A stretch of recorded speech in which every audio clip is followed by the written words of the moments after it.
Signs that the U.S. could be in the early stages of a manufacturing comeback. Some American companies see an opportunity to bring production back home after trying overseas. Factories, Element Electronics in Canton, Michigan is one of them. As Christine Roman shows us in this Smart as the New Rich, company officials say this strategy is not only good for U.S. consumers and workers, it's good for business as well. This assembly line in Canton, Michigan is humming again. It's auto country, but workers like Michael Cox are building televisions, part of an industry that largely left when manufacturing jobs were outsourced in the 1970s, 80s, and 90s. There's lots of things that went overseas. It'd be nice to see a lot of that stuff come in. There's a lot of people here that need a job. And we're willing to do just about anything to work. Element Electronics has reshored an assembly line from Asia stateside. The parts are still imported, but large screen TVs are now assembled, checked, and packaged in America.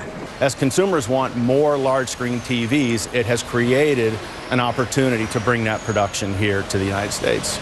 Mike O'Shaughnessy is CEO and founder of Element.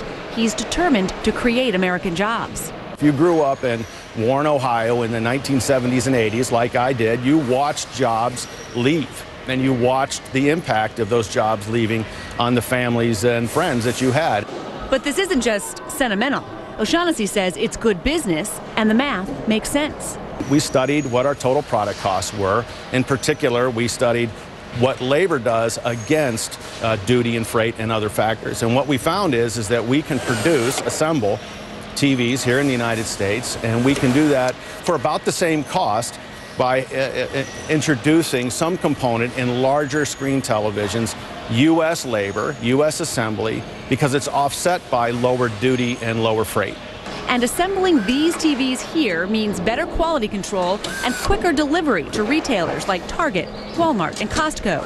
So far, Element has created 100 jobs here. Across the country, the number of jobs for skilled factory workers is up 38% since 2005, suggesting at least some of the millions of outsourced jobs are making a round trip, helping former auto workers like Shelby Laziski get back to work. They closed my plant, and so I was out of a job for 2.5 years. So it was kind of hard to find something for a while there, but thank God for here. So stuff's being made in America, so that's good. Christine Roman, CNN, New York.